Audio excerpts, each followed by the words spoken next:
اللہ اکبر۔ السلام علیکم ورحمۃ اللہ وبرکاتہ۔ الحمد للہ رب العالمین والعاقبۃ للمتقین ولا عدوان الا علی الظالمین۔ اعوذ باللہ من الشیطان الرجیم، بسم اللہ الرحمن الرحیم۔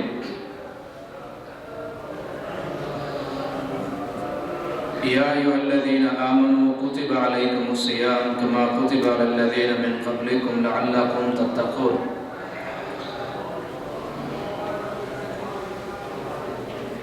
آج اللہ تعالیٰ کے فضل و کرم سے ہم رمضان المبارک کا سلسلہ، رمضان مبارک کے احکام، مسائل، ان کی ابتدا کر رہے ہیں۔ اللہ تعالیٰ ہم سب مسلمانوں کو سننے، سنانے، سمجھنے اور سمجھانے کے بعد عمل کرنے کی توفیق عطا فرمائے، اور اللہ تعالیٰ ہمیں اس خیر کے کام کی توفیق دے کہ ہم اس کام کو پائے تکمیل تک پہنچائیں۔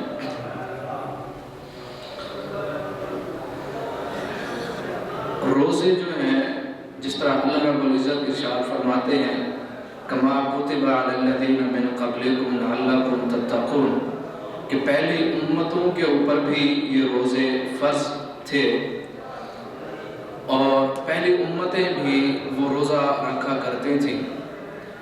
تو بعض مفسرین نے یہ بات کی ہے، جس طرح امام ضحاک رحمۃ اللہ علیہ ارشاد فرماتے ہیں اس آیت کی تفسیر میں کہ حضرت نوح علیہ السلام کے زمانے سے انسانوں کے اوپر، مسلمانوں کے اوپر یہ روزے فرض تھے۔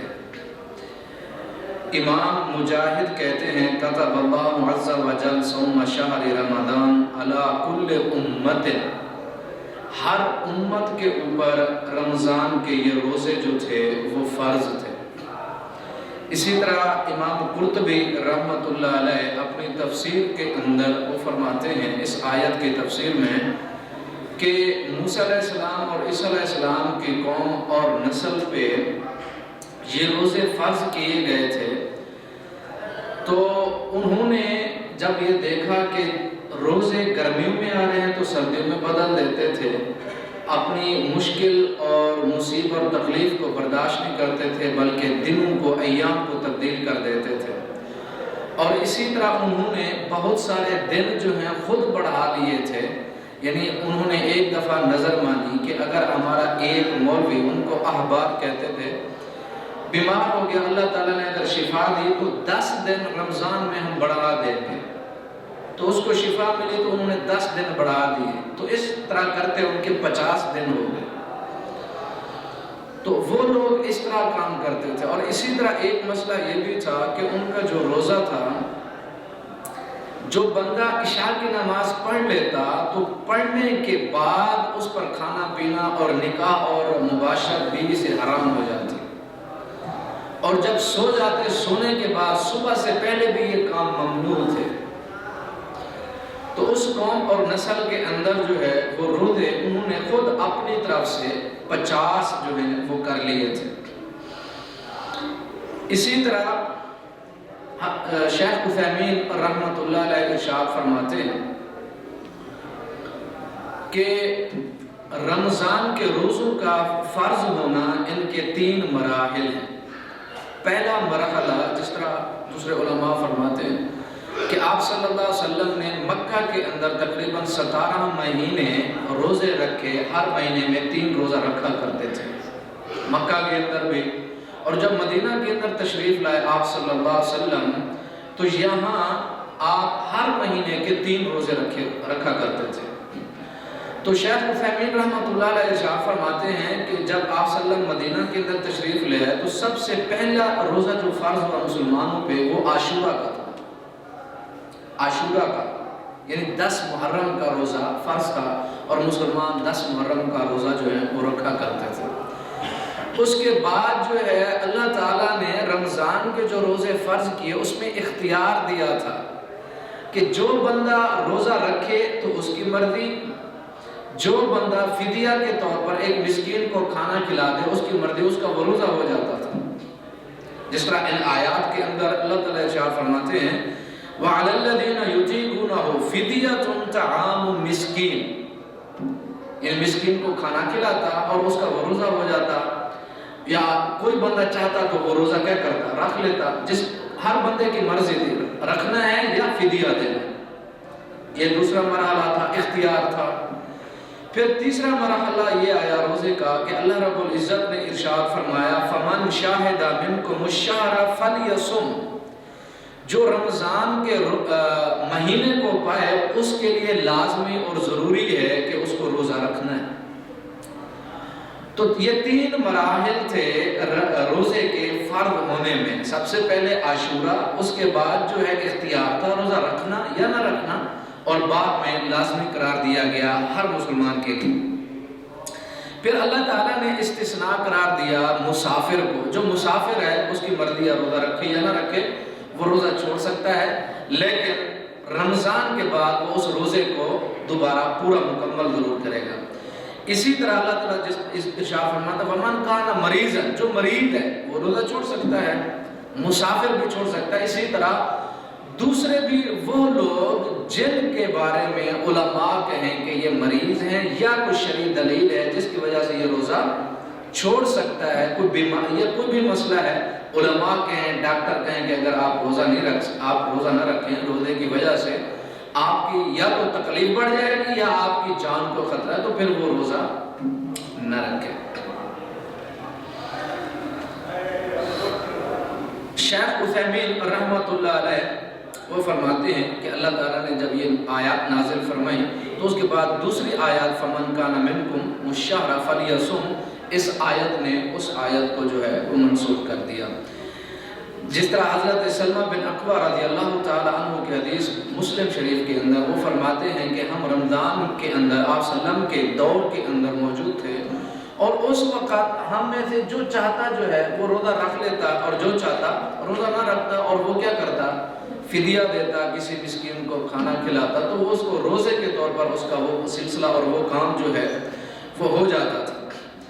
اسی طرح دوسرا مسئلہ جو تھا وہ یہ تھا کہ عشاء کی نماز کے بعد جو بندہ نماز پڑھ لیتا تھا پھر اس کے لیے کھانا پینا صبح سے پہلے حرام ہوتا تھا، اور اسی طرح بیوی سے جماع کرنا بھی اس کے لیے ممنوع تھا، اور جو بندہ سو جاتا سونے کے بعد صبح سے پہلے اس کے لیے یہ کام حرام تھا۔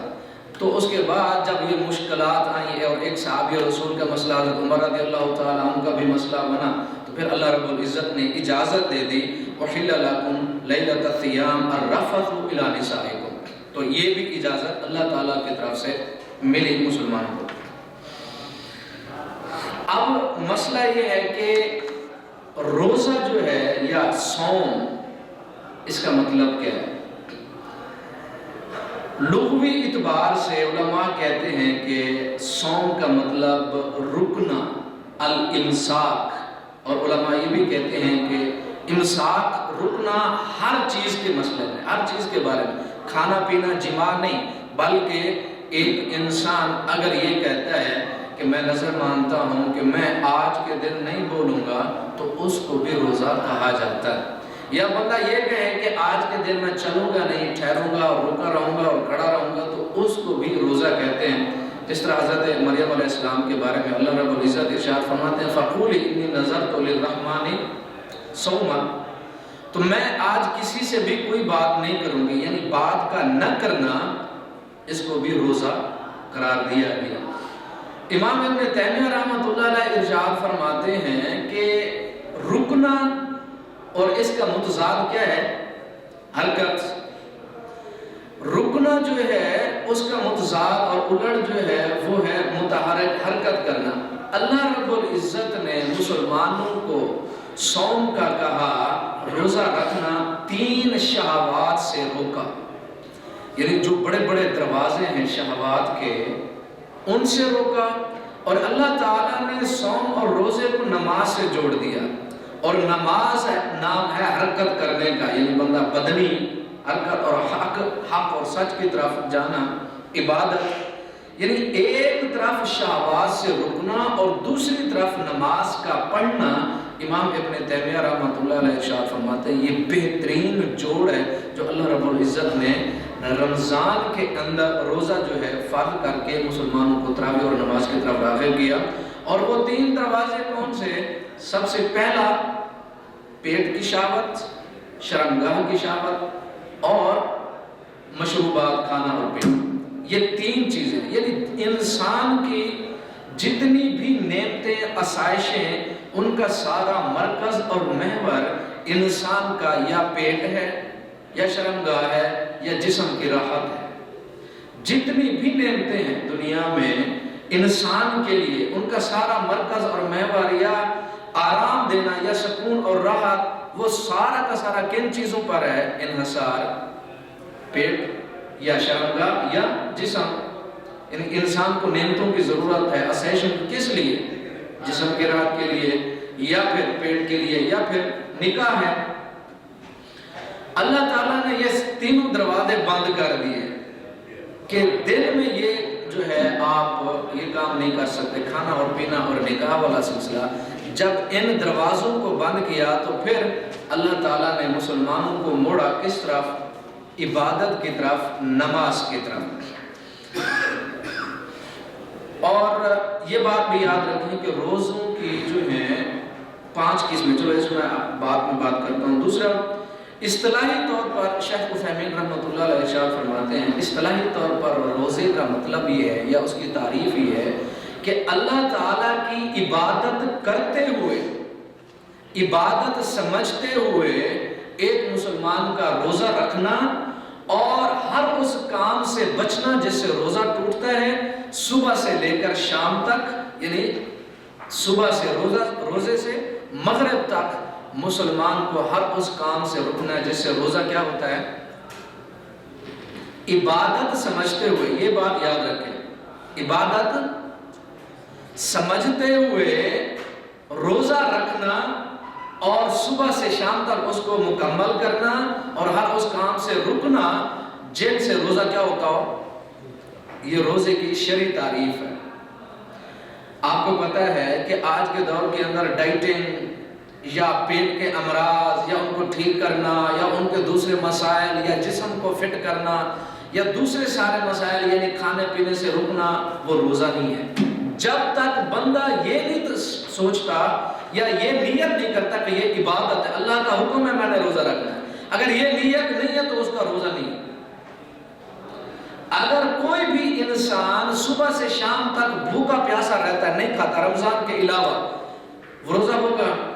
نہیں ہوگا. جب تک وہ یہ نہیں سوچتا کہ اللہ کا حکم ہے، عبادت سمجھ کے میں کر رہا ہوں، اس وقت تک وہ روزہ، چاہے وہ سارا دن 24 گھنٹے بھوکا رہے، نیت ہو اس میں کہ عبادت ہے. جس طرح ایک بندہ یعنی جنبی ہو جاتا ہے، وہ جا کے ایک تالاب میں، سمندر میں، دریا میں چھلانگے لگاتا رہے، ڈبکیاں لگاتا رہے، نہاتا رہے، وہ پاک نہیں ہوگا جب تک نیت.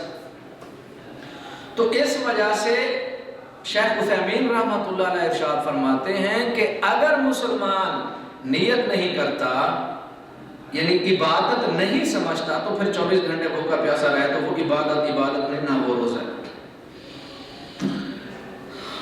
اب آگے روزے کے جو ہیں وہ ارکان کتنے، روزے کے ارکان کتنے؟ علماء نے فرمایا کہ روزے کے 2 رکن ہیں. سب سے پہلا رکن یہ کہ ہر اس چیز سے رک جانا جس سے روزہ ٹوٹتا ہو، جس طرح کھانا پینا اور نکاح، پہلا رکن. اس پر اجماع نقل کیا ہے ابن حزم نے، ابن عبد البر نے، امام ابن تیمیہ رحمۃ اللہ علیہ نے، کہ اس بات پر اجماع یہ رکن ہے کہ مسلمان کو کھانا پینا اور نکاح والی اور ہر اس کام سے رکنا ہے جس سے روزہ ٹوٹ جاتا ہے. دوسرا رکن یہ ہے کہ وقت کو مکمل کرنا، صبح سے لے کر مغرب تک اس وقت کو مکمل کرنا اور ہر اس چیز سے بیزار رہنا اور دور رہنا جس سے روزہ ٹوٹتا ہو، یہ بھی رکن ہے. اور اس پر اجماع نقل کیا ہے ابن حزم اور ابن عبد البر اور امام نووی رحمۃ اللہ علیہ نے اجماع نقل کیا ہے کہ روزے کے یہ دونوں کیا ہیں؟ رکن ہیں. اب آ جاتے ہیں جی روزے کے شروط کتنی ہیں، روزے کی شرطیں. جس طرح ہم نے آپ ساتھیوں کو بتایا ہوا ہے کہ 3 شرطیں ہر نیکی کے لیے 3 شرطیں ایسی ہیں کہ اگر وہ نہ ہو تو نیکی ہوتی ہی نہیں، یا تو نیکی نہیں ہوتی، یا پھر اس انسان کے اوپر جو وہ کام کرتا ہے اس کے لیے ضروری نہیں کہ وہ کام کرے، نیک کام کرے۔ پہلا اسلام، پہلی شرط روزے کے لیے کیا ہے؟ بندہ اگر مسلمان نہیں ہے تو اس کی وہ نیکی کوئی قبول ہی نہیں ہے، اچھا کرے برا کرے اس کے لیے وہ قبول نہیں ہے جب تک وہ مسلمان نہیں۔ کافر کہے کہ میں روزہ رکھتا ہوں اور مجھے کیا ملے گی؟ نیکی، اجر و ثواب ممکن نہیں، ایسا نہیں ہو سکتا۔ وہ سونے کا پہاڑ خرچ کر دے اس کے لیے کچھ نہیں جب تک اسلام قبول۔ سب سے پہلی شرط ہر نیکی کے لیے، یہ پہلی شرط ہے، بندہ مسلمان ہو تب اس کو آخرت کے اندر یا دنیا کے اندر اجر و ثواب کی امید رکھنی چاہیے، وگرنہ نہیں۔ اور اس پر بھی اجماع نقل کیا امام ابن تیمیہ اور ابن حجر رحمۃ اللہ علیہ نے۔ اور اسی طرح بلوغت ہے، بلوغت جو ہے یہ ہر نیکی کے لیے شرط ہے۔ یہ ہے کہ بلوغت سے پہلے ایک مسلمان بچہ ہے وہ نیک کام کرتا ہے، مثلا حج ہے، عمرہ ہے، تو اس کو اگر کرایا جاتا ہے ماں باپ کو کیا ہوتا ہے؟ ثواب ملتا ہے، اور دوسری نیکیاں بھی ہیں تو اس کے لیے، لیکن ضروری نہیں، فرض نہیں، واجب نہیں اس کے اوپر کہ وہ روزہ رکھے جب تک وہ بالغ۔ لیکن علماء کہتے ہیں جس طرح آپ صلی اللہ علیہ وسلم، صحابہ اکرام رضوان اللہ علیہم اجمعین اپنے بچوں کو تیار کرتے تھے، ان کی تربیت کرتے تھے، اور ان کو روزہ جو استطاعت، طاقت رکھتے برداشت کرنے کی۔ ایسا نہیں ہے کہ بندہ جو ہے، بچہ جو ہے وہ بالغ نہ ہو تو وہ کہے نہیں میں مولوی ہوں تو زبردستی بچے کو کیا کرنا ہے، ایسا نہیں۔ اگر اس کے اندر استطاعت ہے، طاقت ہے، اس کی تربیت کے لیے اگر وہ بھی اس پر راضی ہے تو اس کو روزہ رکھوایا جا سکتا ہے تربیت کے لیے، لیکن بالغ ہو جائے تو پھر اس کے اوپر پھر لازم۔ اور یہ ہر نیکی کے لیے بلوغت سے پہلے اس کے اوپر کوئی اسلام کا قانون اور کوئی چیز مطلب فرض نہیں بنتی، یعنی لاگو نہیں ہوتا ایسا۔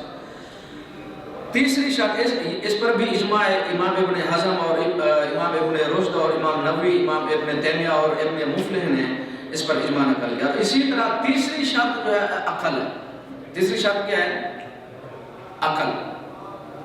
اگر عقل نہیں، بندہ پاگل ہے تو اس کے اوپر کوئی چیز، وہ اچھا کرے برا کرے اس کے لیے کوئی چیز، قانون کوئی لاگو نہیں ہوتا، فرض واجب کچھ نہیں ہوتا، اس کے اوپر نہ فرائض ہیں نہ احکام ہے، جس کے جو عقل، جو پاگل ہے، جس کے پاس عقل موجود نہیں۔ اور یہ بات دیکھیں کہ عقل جو ہے کتنی بڑی نعمت ہے جی۔ جو بندہ پاگل ہے اس کے اوپر شریعت لاگو ہوتی نہیں، اللہ کا قانون اس کے اوپر کہ وہ اچھا کرے برا کرے کوئی اس کو مسئلہ، لیکن جس کے پاس عقل ہے اور اس کو پتہ نہ ہو، جی جس کے پاس عقل ہے اس کو، قرآن مجید کے اندر اللہ رب العزت نے جب بھی ترغیب دلائی اولو الالباب یا اولو الالباب یا اولو الالباب، عقل والوں کو مخاطب کیا کہ تم جو ہے سمجھو بات کو۔ مسئلہ یہ ہے کہ جس کے پاس عقل ہے صاحب اس کو سمجھایا جائے گا نا، پاگل کو تو نہیں نا سمجھایا جائے گا۔ جو ذمہ دار ہے، جو سمجھتا ہے، جس کے پاس عقل، فہم، شعور سارا کچھ ہے، وہ ذمہ دار ہے، اس کی ذمہ داری زیادہ بنتی۔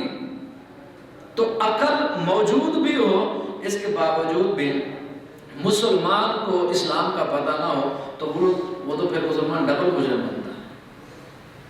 عقل بھی ہے، شعور بھی ہے اور مسلمان بھی ہے، سارا کچھ ہے، لیکن اسلام کا پتہ نہیں۔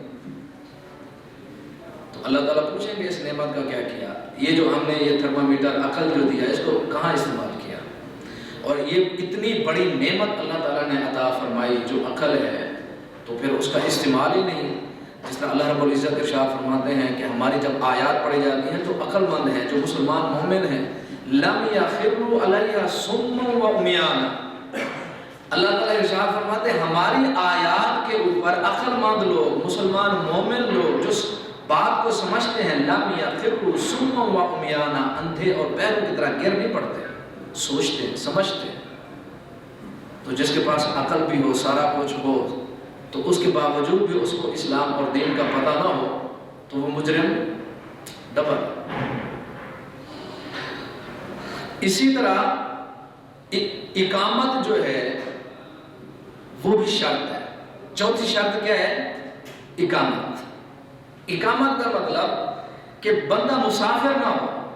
مسافر، اس پر بھی اجماع نقل کیا امام ابن حزم نے، امام نووی نے اور امام شوکانی نے. تو یعنی اب دیکھیں، اندازہ کریں کہ جب ہم یہاں سے سفر کرتے ہیں رمضان میں عمرے کے لیے، ٹھیک ہے، تو اس وقت ہم بتاتے ہیں مسلمانوں کو، عمرہ کرنے والے لوگوں کو، کہ آپ روزہ چھوڑنا چاہیں تو چھوڑ سکتے ہیں. اسلام نے کہا. اب شرط روزے کی یہ ہے کہ بندہ کیا ہو؟ مقیم ہو، مسافر نہ ہو. کیونکہ مسافر کے لیے واجب نہیں، وہ چھوڑ سکتا ہے، اس کو اختیار ہے.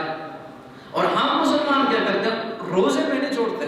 جب سفر میں ہوں اس وقت روزہ، اور جا کے ہم پورا سفر کرتے ہیں 12-13 گھنٹے کا، اور وہ تھکاوٹ اور روزے کی، اور پھر اس کے بعد گرمی اور دھوپ، اور پھر جاتے ہی ہم جا کے عمرہ کرتے ہیں، اور عمرے کی تھکاوٹ سارا پھر کیا کرتے ہیں رمضان میں، نہ پھر ظہر کی نماز نہ عصر کی، ساری نمازیں جاتے ہیں.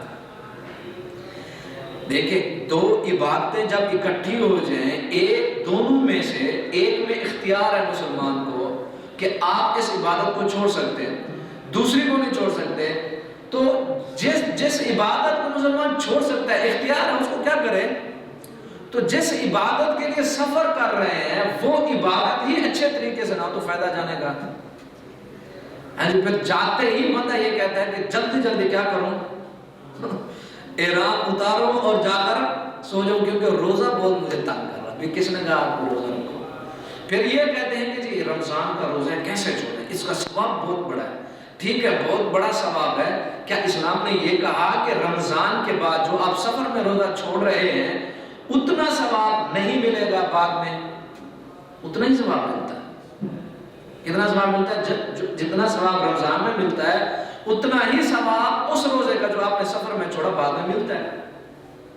تو جب ثواب بھی مل رہا ہے تو اختیار بھی ہے، تو فرضی نمازیں چھوڑ رہے ہیں کس وجہ سے؟ روزے کی وجہ سے. اگر چھوڑ دیتے تو مسئلہ حل تھا، لیکن نہیں چھوڑتے. اور جو بندہ چھوڑ دے پھر اس کی تو خیر نہیں ہے. جی نوجوان ہے، صحت مند ہے، اے سی بھی ہے، سارا کچھ ہے، وسائل بھی ہیں، ذرائع بھی ہیں، اس کو کیا یہ وہ پتہ جی. جو کام نہیں کرنے والے ان پہ ہم اڑ جائیں گے، اور جو کرنے والے کام ہیں ان پر، جس میں رخصت ہے اس کو رخصت کو لینا چاہیے. بندے کو، مسلمان کو رخصت لینی چاہیے. اسی طرح پانچویں شرط جو ہے وہ طہارت ہے حیض اور نفاس سے. یعنی عورتیں جب اس حالت میں ہوتی ہیں ان کے اوپر روزہ نہیں ہے، لیکن روزے کی قضائی دیں گی اور نماز کی قضائی. حضرت عائشہ رضی اللہ تعالی عنہ سے سوال کیا گیا کہ یہ مسئلہ کیسے ہے کہ ہم نماز کی قضائی نہیں دیتی اور روزوں کی؟ تو حضرت عائشہ رضی اللہ تعالی عنہ نے ارشاد فرمایا ہمیں حکم دیا جاتا تھا یہ کرنا ہے اور یہ نہیں کرنا، ہم نے کبھی نہیں پوچھا کہ یہ کیوں ہے یہ کیوں. ہم مسلمانوں کا مزاج یہ ہے کہ ہم پوچھتے ہیں کہ مولوی صاحب یہ بتاؤ یہ فرض ہے، سنت ہے، نفل ہے؟ اگر مولوی صاحب کہہ دیں کہ فرض ہے تو پھر بندہ کوشش کرتا ہے، اگر کہہ دیں کہ نفل ہے جان چھوڑی، پھر اس کام کی طرف جانا ہی نہیں. صحابہ کرام کے اندر یہ مسئلہ نہیں تھا، بس یہ تھا کہ کرنا ہے یا نہیں کرنا، بس دوسرا مسئلہ نہیں تھا. ہم مسلمان جا کے اینڈ پہ آپ پوچھتے ہیں بھی یہ حرام ہے مکروہ ہے؟ اگر ہم مولوی صاحب کہہ دیں مکروہ ہے تو پھر ٹھیک ہے لگے رہتے ہیں، ہم چھوڑتے نہیں اس کو. اگر حرام کہہ دیں تو پھر کوشش کرتے ہیں کہ ممکن ہے تھوڑا سا اس میں، یہ مطلق عبادت نہیں ہے.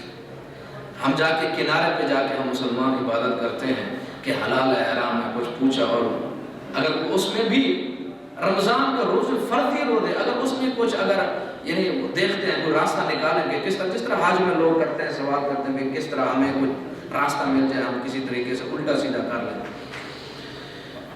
اسی چھٹی شرط جو ہے وہ ہے قدرت، طاقت. روزے پر کیا کرنا، روزے رکھنے کی طاقت بھی ہے کہ نہیں، یہ شرط ہے روزے کی.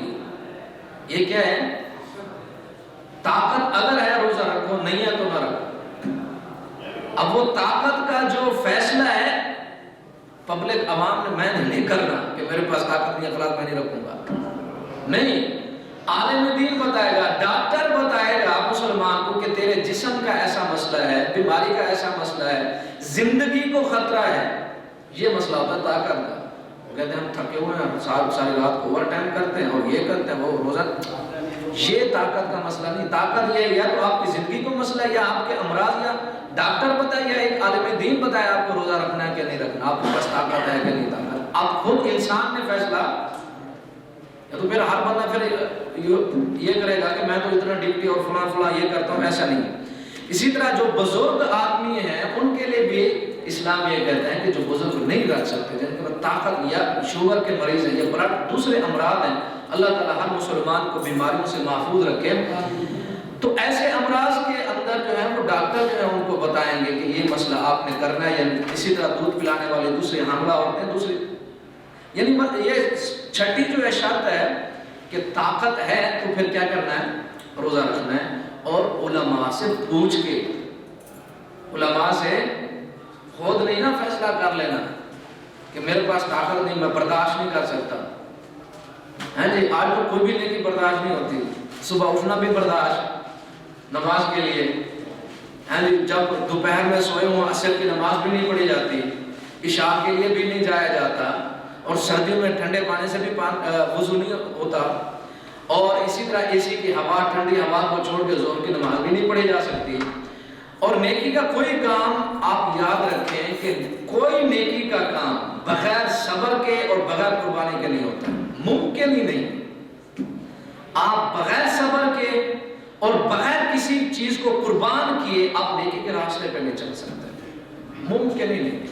جس مسلمان کے اندر یہ قربانی والا جذبہ اور صبر والا مادہ یہ نہیں ہے، وہ 2 قدم بھی نہیں چل سکتا. آپ تجربہ کر لیں. ایک بندہ صبح کو سویا ہوا ہے، رات کو سویا ہوا ہے، اور صبح اس کو اٹھنا ہے نماز کے لیے، جب تک وہ نیند کی قربانی نہیں دے کر نہیں جا سکتا ہے، نہ ظہر کو، نہ عصر کو، نہ مغرب عشاء اور نہ صبح کو. اور دوسرا آدمی جو قربانی دیتا ہے، جس کو پتہ ہے کہ میں نے مرنا ہے، وہ اپنی ہر ایک چیز قربان کر دیتا ہے. ساری رات جاگتا رہے لیکن نماز نہیں چھوٹے گی اس سے. اور اسی طرح رمضان کے روزے محنت کرتا رہے، مشقت کرتا رہے، سارا دن جو ہے وہ بے چلاتا رہے، لیکن اللہ کا اگر خوف ہے روزہ نہیں چھوڑے گا. قربانی ہے، صبر ہے، یہ صبر کا راستہ ہے، اور روزہ سکھاتا ہی صبر ہے. شہوات سے کیوں روکا گیا؟ دن میں کیوں روکا گیا؟ اور نماز کے ساتھ کیوں جوڑا گیا؟ صبر ہے. اور صبر جو ہے انسان کے اندر وہ صفت ہے، جو یہ ترقی کرتی ہے، جو یہ اس کا نفس جو ہے وہ ترقی کرتا ہے. صبر میں انسان اللہ کی طرف زیادہ رجوع کرتا ہے، نیکی کے کام زیادہ ہوتے ہیں، اور زیادہ سے زیادہ وہ قربانیاں دینے کے قابل بنتا ہے. لیکن مادہ انسان کو کیا سکھاتا ہے؟ مادہ انسان کو سکھاتا ہے کہ جتنی عیاشی کرنی ہے یہاں کر لو. مادیت انسان کو یہ سکھاتی ہے کہ کھانا پینا، شہوت، پیٹ اور شرمگاہ، جتنی عیاشی یہاں کرنی ہے کر لو، اس کے بعد پتہ نہیں کہ کیا ہونا ہے. اور اس لپیٹ کے اندر انسان جتنا اپنے آپ کو دیتا چلا جائے گا، اس دلدل کے اندر دھنستا چلا جائے گا، وہ اتنا زیادہ قربانی نہ دینے کے لیے، اور اس کے اندر صبر کا ایک ذرہ بھی پھر نہیں،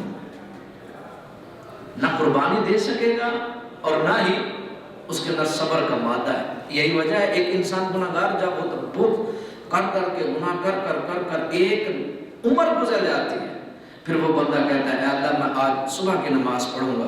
جب صبح اٹھتا ہے زور ہو جاتی ہے، پھر اس کو خیال آتا ہے میں نے تو رات وعدہ کیا تھا صبح کی نماز پڑھنے تھے، اب تو زور ہو گئی. پھر وہ ارادہ کرتا ہے، پھر ٹوٹتا، پھر ایسے پھر ٹوٹتے اس کا جو رکاوٹ والا سلسلہ، زمین والی جو آواز ہوتی ہے انتہائی پست ہو جاتی ہے. جب پست ہو جاتی ہے تو اس کا ضمیر بولنا ہی بند کر دیتا ہے.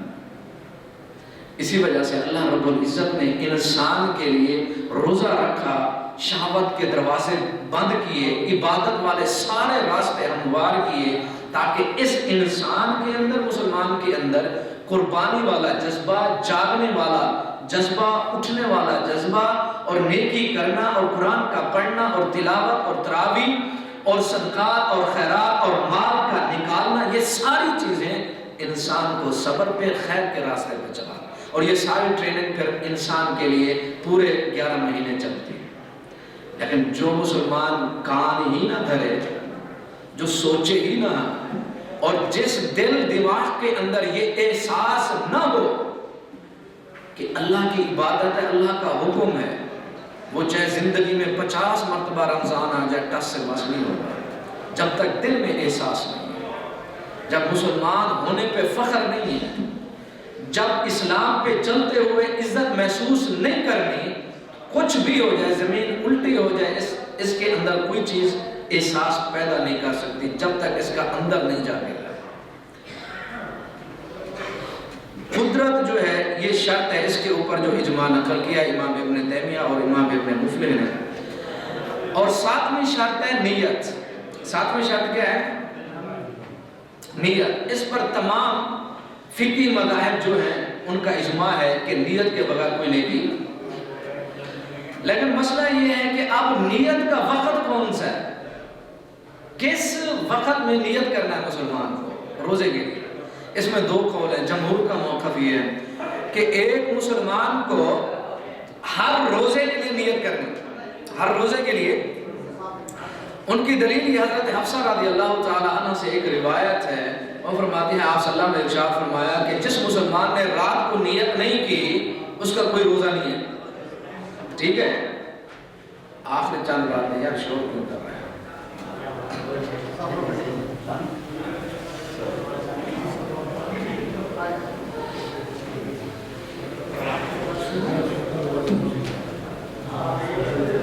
رات کو جس بندے نے روزے کی نیت نہیں کی، اس کا روزہ رمضان میں، آپ کو پتہ ہے روزے کے لیے نیت بھی کرنی پڑتی ہے رات کو، ہاں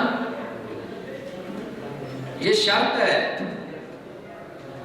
تو رات کو جو ہے نیت کرنا ہر روزے کے لیے، یہ جمہور کا موقف ہے، اور حنابلہ کا بھی یہی موقف ہے، اور احناف کا بھی۔ اور دوسرا موقف جو ہے وہ یہ ہے کہ ہر روزے کے لیے نیت نہیں کرنا۔ ان کا قیاس یہ تھا کہ یہ روزہ جو ہے ہر روزے کے لیے نیت کا کرنا، وہ کہتے ہیں نماز کی طرح، جس طرح بندہ ہر نماز میں کیا کرتا ہے، نیت کرتا ہے نا، صبح کی، ظہر کی، عصر، مغرب، عشاء۔ تو دوسرا قول جو ہے وہ یہ ہے کہ کہتے ہیں نہیں، ایسا نہیں ہے، بلکہ اصل شیخ عثیمین رحمۃ اللہ علیہ نے بھی، امام زفر رحمۃ اللہ علیہ وہ بھی یہ ارشاد فرماتے ہیں کہ نہیں، اصل یہ ہے کہ نیت ٹوٹی ہی نہیں تو دوسرا روزے کی نیت کب کرے بندہ؟ یعنی آپ دیکھیں رمضان کے شروع میں ایک بندے نے نیت کی کہ میں رمضان کے روزے رکھ رہا ہوں، نیت ہو گئی نا، تو علماء کہتے ہیں، شیخ عثیمین رحمۃ اللہ علیہ ارشاد فرماتے ہیں اصول یہ ہے کہ جب نیت ٹوٹے گی تو تجدید کرے گا نا۔ میں نے رمضان کے شروع میں روزے کی کیا کی، نیت کر لیں میں رمضان کے روزے رکھ رہا ہوں، 1 2 3 4 5 6، اس میں تسلسل ٹوٹا نہیں، درمیان میں روزہ، تو وہ کہتے ہیں وہ اب پہلے والی نیت کافی ہی ہے، جب تک نیت ٹوٹے گی نہیں، یعنی روزہ چھوڑے گا نہیں۔ جب روزہ چھوڑے گا تو پھر اس کو رات کو کیا کرنا ہے، نیت کرنا، اور پھر یہ تسلسل آخر تک۔ اور یہی موقف جو ہے شیخ عثیمین رحمۃ اللہ نے اس موقف کو راجح قرار دیا، کیونکہ وہ کہتے ہیں اصول یہ ہے، اصل یہ ہے کہ نیت ٹوٹی نہیں، جب ٹوٹے گی تجدید کرے گا۔ تو یہ 7ویں شرط جو ہے روزے کے لیے، 7ویں شرط نیت کی۔ لیکن دوسرا جو مسئلہ ہے وہ ہے نفلی روزے کا۔ نفلی روزے میں کب نیت کرنی ہے؟ نفلی روزے میں علماء یہ کہتے ہیں، جس طرح حدیث حضرت عائشہ رضی اللہ تعالی عنہ کی، وہ فرماتی ہیں آپ صلی اللہ علیہ وسلم ایک دفعہ میرے پاس آئے اور فرمایا عائشہ آپ کے پاس کچھ کھانے کو ہے؟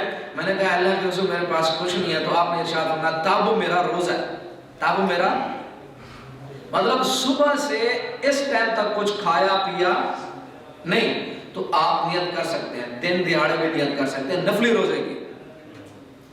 نفلی روزے کی کیا کر سکتے ہیں؟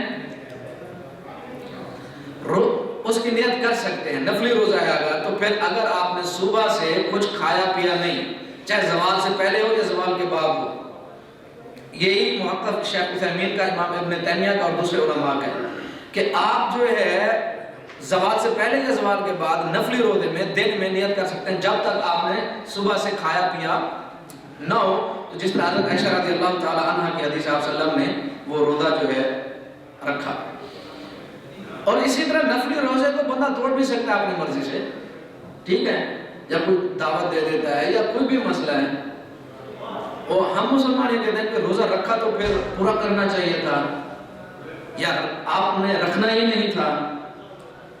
اسلام کا جو مزاج ہے ہم اس کے ساتھ چلیں, اپنے مزاج کو اسلام نہ بنائیں. اسلام جہاں رخصت دیتا ہے اس کو لینی چاہیے. جہاں اسلام کہتا ہے کہ ان مسائل میں, اس کام میں, اس نیکی میں مسلمان کو عزیمت دکھانا ہے تو وہاں مسلمان کو عزیمت سے کام لینا ہے.